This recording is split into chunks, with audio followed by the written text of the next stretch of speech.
The Jayakarta Daira Hotel sejak 1 Juli 2015 telah berubah nama menjadi The Daira Hotel. Hal ini disampaikan General Manager The Daira Hotel, Deden Wahyu Mustari, didampingi Managing Director FX Sujatno Wardoyo pada Rabu 9 September 2015.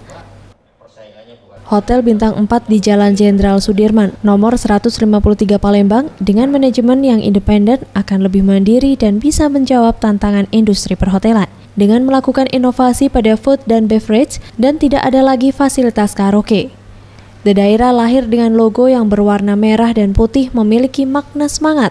Dan dengan nama dan manajemen yang baru, The Daira Hotel optimis mampu mencapai target okupansi 60% di tahun 2015. Hal ini disampaikan Managing Director FX Sujatno Wardoyo. Tahun ini tingkat hunian 60%.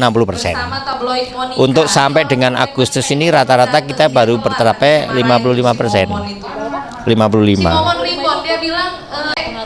Ya, kemarau kebijakan.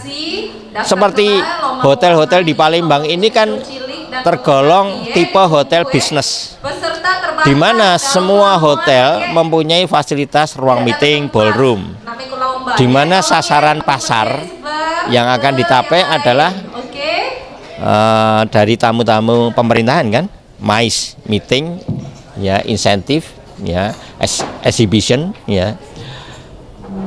Semester pertama ini menurunnya drastis. Ya, iya, makanya kita tidak tercapai target kita. Ia menambahkan, di semester pertama tahun 2015, The Daira Hotel mengalami penurunan okupansi dibandingkan tahun 2014 sebesar 30%. Hal ini disebabkan adanya kebijakan larangan pelaksanaan event pemerintah di hotel. Ramayanti, Gusti Putus Martayasa, Sriwijaya TV.